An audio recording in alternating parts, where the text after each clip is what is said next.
Dan siapakah yang akan berbuat jahat terhadap kamu jika kamu rajin berbuat baik? Tetapi sekalipun kamu harus menderita juga karena kebenaran, kamu akan berbahagia. Sebab itu janganlah kamu takuti apa yang mereka takuti, dan janganlah gentar. Tetapi kuduskanlah Kristus di dalam hatimu sebagai Tuhan, dan siap sedialah pada segala waktu untuk memberi pertanggungan jawab kepada tiap-tiap orang yang meminta pertanggungan jawab dari kamu tentang pengharapan yang ada padamu. Tetapi haruslah dengan lemah lembut dan hormat, dan dengan hati nurani yang murni, supaya mereka yang memfitnah kamu karena hidupmu yang saleh dalam Kristus menjadi malu karena fitnahan mereka itu. Sebab lebih baik menderita karena berbuat baik, jika hal itu dikehendaki Allah, daripada menderita karena berbuat jahat. Sebab juga Kristus telah mati sekali untuk segala dosa kita. Ia yang benar untuk orang-orang yang tidak benar, supaya ia membawa kita kepada Allah. Ia yang telah dibunuh dalam keadaannya sebagai manusia, tetapi yang telah dibangkitkan menurut roh. Dan di dalam roh itu juga ia pergi memberitakan Injil kepada roh-roh yang di dalam penjara, yaitu kepada roh-roh mereka yang dahulu pada waktu Nuh tidak taat kepada Allah, ketika Allah tetap menanti dengan sabar waktu Nuh sedang mempersiapkan bahteranya, di mana hanya sedikit, yaitu 8 orang yang diselamatkan oleh air bah itu.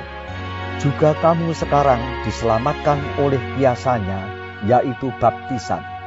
Maksudnya bukan untuk membersihkan kenajisan jasmani, melainkan untuk memohonkan hati nurani yang baik kepada Allah, oleh kebangkitan Yesus Kristus yang duduk di sebelah kanan Allah, setelah ia naik ke surga sesudah segala malaikat, kuasa dan kekuatan ditaklukkan kepadanya. Selamat pagi adik-adik. Apa kabarnya pada pagi hari ini? Kita ketemu lagi di minggu pertama bulan November. Sudah penghujung akhir tahun ya.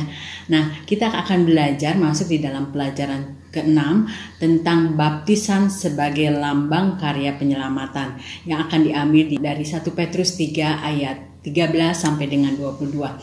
Adik-adik, dalam suratnya Petrus memperingatkan kita betapa perlunya seseorang itu menaruh harapan Injil tentang Tuhan Yesus. Artinya betapa perlunya seseorang itu mempercayai bahwa Yesus itu datang ke dunia, sudah mati bagi kita sekalian, dan kemudian bangkit, dan kemudian dia akan datang kembali nanti kedua kalinya. Nah, harapan Injil itu adalah satu alasan yang dimiliki oleh kita sekalian supaya kita tahan di dalam penderitaan yang sudah kita alami, yang sedang kita alami, dan akan kita alami. Nanti kita akan melanjutkan pelajaran ini, tapi sebelumnya kita akan berdoa dulu.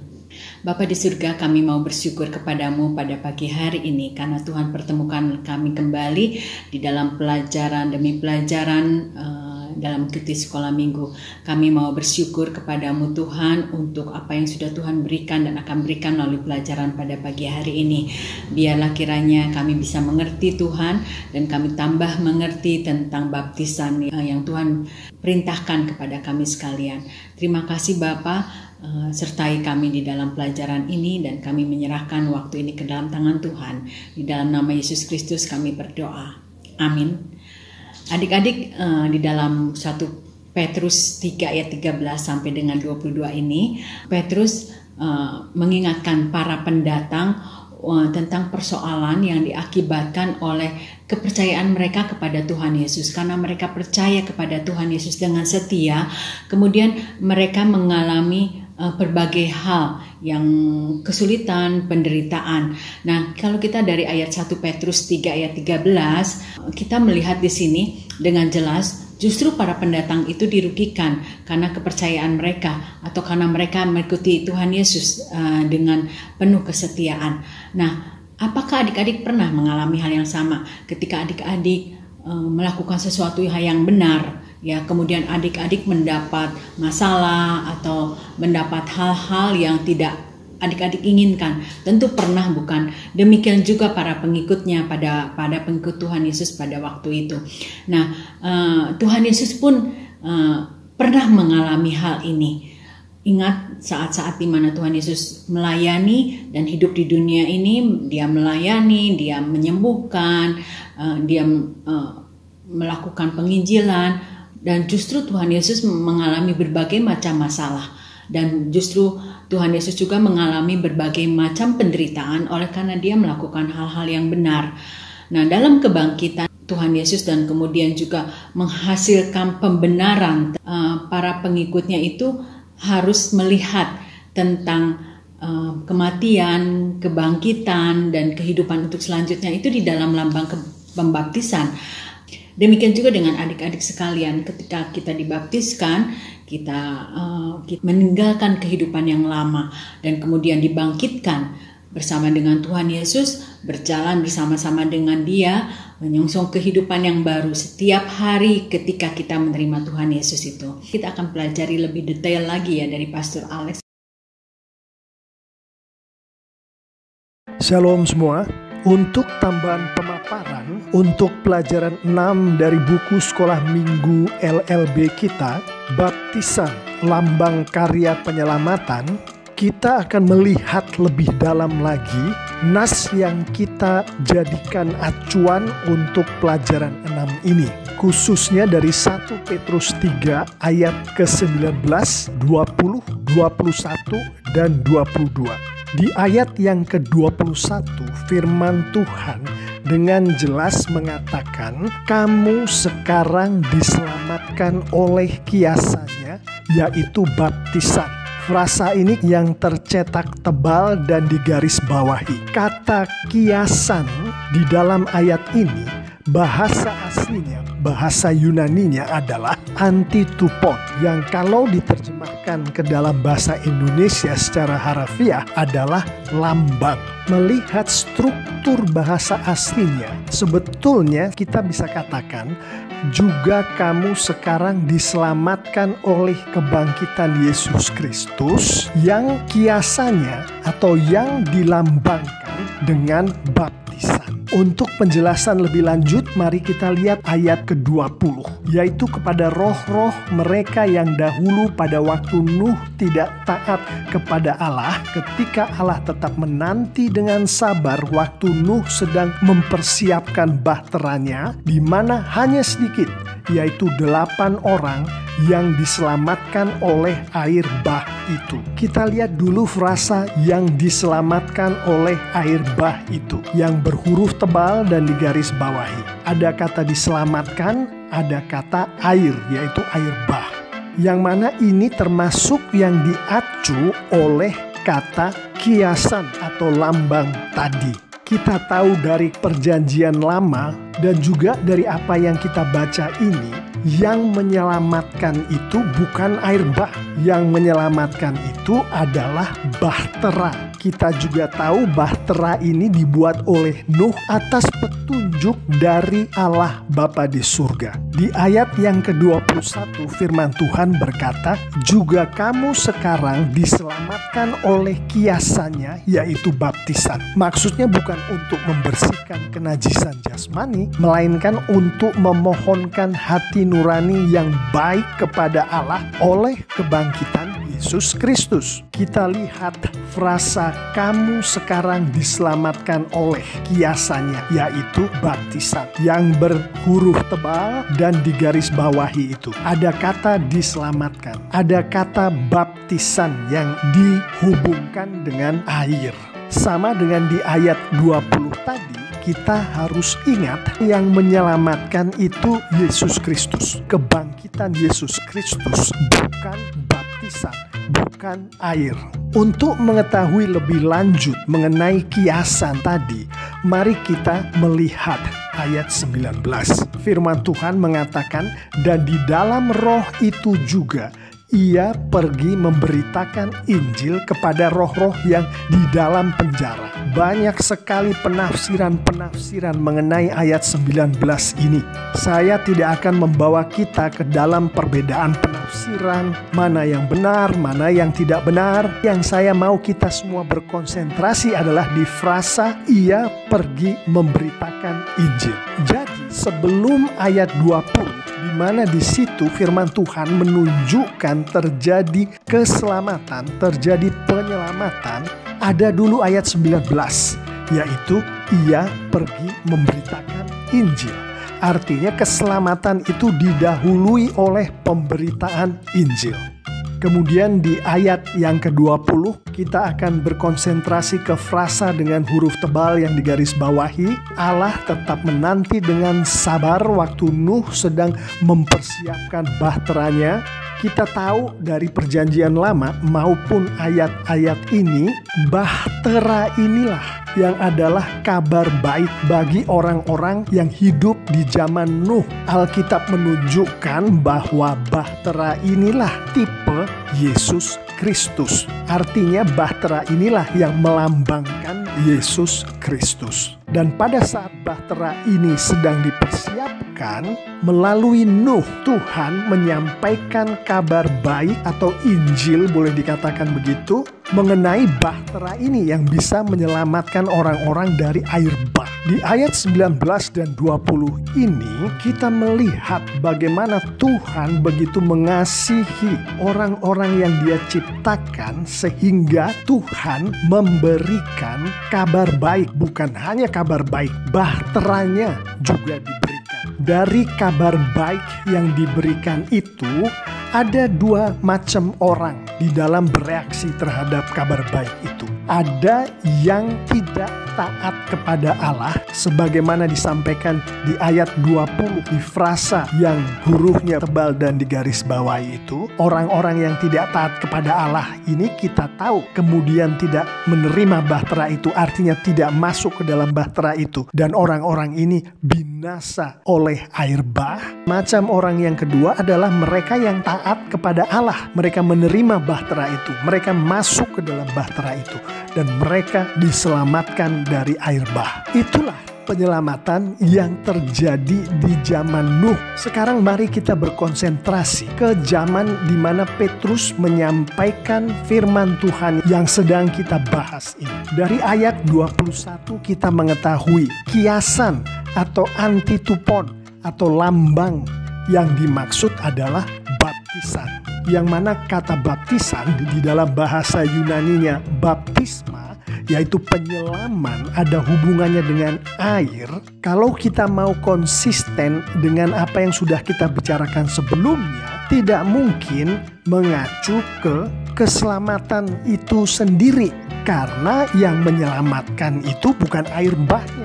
Yang menyelamatkan itu bukan air yang dipakai untuk menyelamkan. Di ayat yang ke-20 kita tahu yang menyelamatkan bahtera.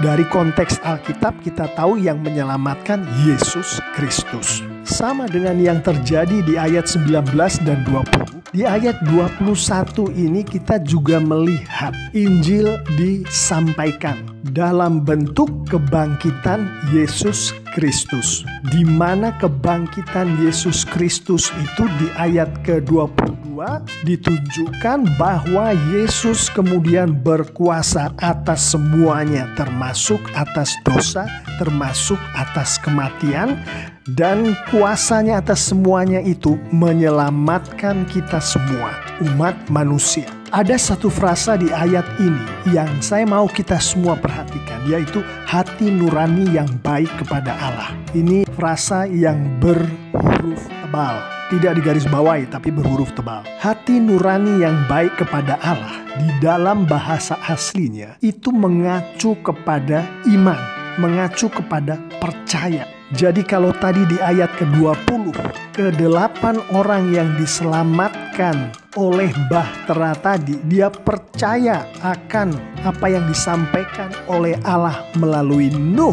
Maka di ayat ini kita melihat orang-orang yang menerima keselamatan, yang diselamatkan adalah mereka yang beriman atau percaya akan kebangkitan Yesus Kristus. Jadi kita melihat kesamaan pola antara ayat 19 dan 20 yang diacu oleh kiasan antitupon atau lambang tadi dengan ayat yang ke-21, di mana ada penginjilan, ada iman atau percaya, baru kemudian ada keselamatan.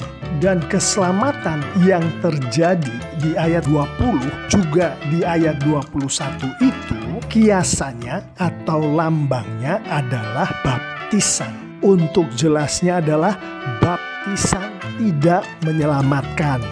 Baptisan adalah lambang dari keselamatan. Sebagai kesimpulan untuk tambahan pemaparan ini adalah baptisan mengkiaskan atau melambangkan keselamatan yang di dalam keselamatan itu termasuk ketaatan pada Allah. Di dalam ketaatan pada Allah ini termasuk pertobatan. Kita lihat orang-orang yang kemudian menjadi percaya kepada Nuh. Mungkin ada yang awalnya tidak percaya atau meragukan apa yang dikatakan oleh Nuh. Si orang yang ada di dalam ke-8 orang tadi, yang mana mereka adalah keluarga Nuh, pastilah bertobat atas keraguan mereka tadi. Jadi ketaatan pada Allah termasuk pertobatan di dalamnya. Juga dilambangkan oleh baptisan ini termasuk iman dalam Yesus Kristus. Iman akan Yesus Kristus yang mati di kayu salib dan dibangkitkan oleh Bapa di surga. Baptisan melambangkan keselamatan. Mari kita tutup sesi tambahan ini dengan tambahan penerapan. Kita akan melihat penerapan yang sederhana. Pertama, berdoa memohon Roh Kudus untuk membawa siapapun juga yang masih belum berada di dalam Tuhan, untuk supaya Roh Kudus membawa ke dalam pertobatan. Kedua adalah supaya Roh Kudus membimbing orang-orang itu untuk percaya kepada Yesus Kristus. Ketiga adalah supaya Roh Kudus melalui doa kita membuat orang-orang itu tadi menyerahkan diri untuk dibaptis. Dan yang terakhir adalah berkomunikasilah dengan pendeta atau guru sekolah minggu atau pemimpin-pemimpin gereja lainnya mengenai pembaptisan. Sehingga pada saat orang-orang itu dibaptiskan, dunia melihat lambang dari pembaptisan itu, Tuhan kita Yesus Kristus Bapa di surga dipermuliakan. Dan anak-anak Tuhan yang mempermuliakan Bapa di surga akan diberkati oleh Bapa di surga. Amin. Kesimpulannya, pertama, pembaptisan adalah lambang karya keselamatan manusia oleh Tuhan Yesus. Sehingga setiap orang yang percaya perlu meyakini makna yang dilambangkan oleh baptisan itu. Oleh karena itu kenapa adik-adik atau orang-orang yang dibaptiskan itu harus mengikuti kelas orang Kristen baru supaya mereka lebih mengerti makna lambang daripada baptisan itu.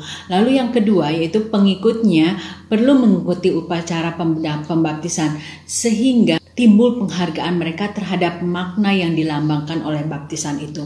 Jadi ketika mereka dibaptiskan atau mereka melihat pembaptisan itu, mereka tahu loh makna dari lambang pembaptisan itu, makna dari baptisan itu, sehingga mereka tidak menganggapnya remeh dan mereka menghargai pembaptisan itu. Nah, demikian adik-adik, pelajaran pada minggu hari ini memang agak singkat, tetapi saya percaya hari demi hari adik-adik boleh mendengarkan dan boleh mengerti tentang pembaptisan ini.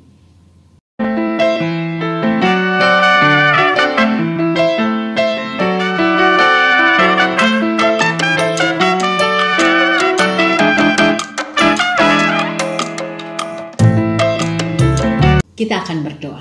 Bapa di surga, kami mau bersyukur kepadamu untuk firman Tuhan yang boleh kami dengar dengan jelas tentang pembaptisan.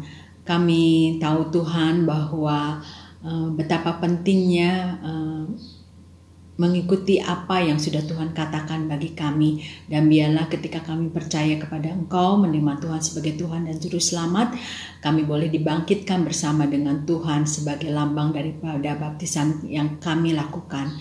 Tuhan Yesus, terima kasih untuk Roh Kudus Tuhan yang memeteraikan setiap kebenaran di dalam hidup kami. Pimpin sepanjang minggu depan supaya nama Tuhan Yesus dimuliakan di dalam setiap aktivitas kami. Terima kasih Bapa, di dalam nama Yesus Kristus kami berdoa. Amin. Sampai ketemu minggu depan adik-adik. Selamat beraktivitas hari ini. Tuhan menyertai.